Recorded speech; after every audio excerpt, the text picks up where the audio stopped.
अस्सलाम वालेकुम, कैसे आप सब। आई होप बिल्कुल ठीक है। आज आपको सिखा रही हूँ बहुत ज़बरदस्त सा पकोड़ा मिक्स पाउडर। और इस पकोड़े मिक्स पाउडर से आप बहुत तरह के पकोड़े बना सकते हैं। बहुत इजी रेसिपी है। तो चलिए वीडियो शुरू करते हैं। यहाँ सबसे पहले मैंने बेसन ले लिया था और ये 4 कप बेसन था और इसको मैंने अच्छे से छान लिया था। इसके अंदर सबसे पहले मैंने डाला है कॉर्नफ्लावर और अब मैं इसके अंदर डाल रही हूँ चावल का आटा। तमाम इंग्रेडिएंट डिस्क्रिप्शन बॉक्स में क्वांटिटी के साथ मेंशन होंगे, वहाँ से नोट डाउन कर लीजिएगा। इसमें जाएगी थोड़ी सी कुटी हुई लाल मिर्च, साथ ही डालेंगे पिसी हुई लाल मिर्च।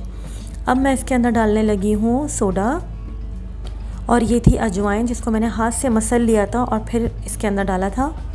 ये है भुना हुआ कुटा हुआ धनिया, साथ ही जाएगा इसके अंदर ज़ीरा, ये भी भुना हुआ और थोड़ा सा कुटा हुआ है, ज़्यादा बारीक नहीं करना है। इसमें जाएगा थोड़ा सा सूखा पुदीना और रंग के लिए, कलर के लिए हम डालेंगे इसमें yellow food colour. Totally optional है, नहीं पसंद तो नहीं डालें।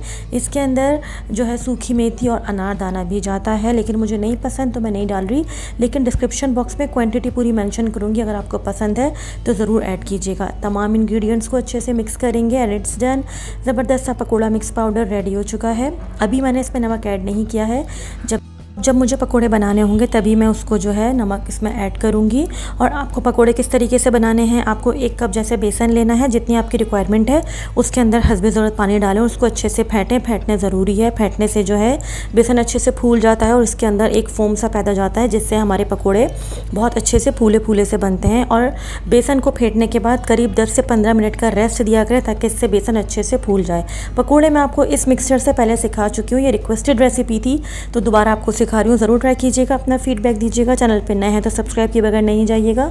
तो फिर अगली रेसिपी तक के लिए सबा फुरकान को इजाज़त दीजिए। दुआओं में याद रखिएगा। टेक केयर, अल्लाह हाफ़िज़।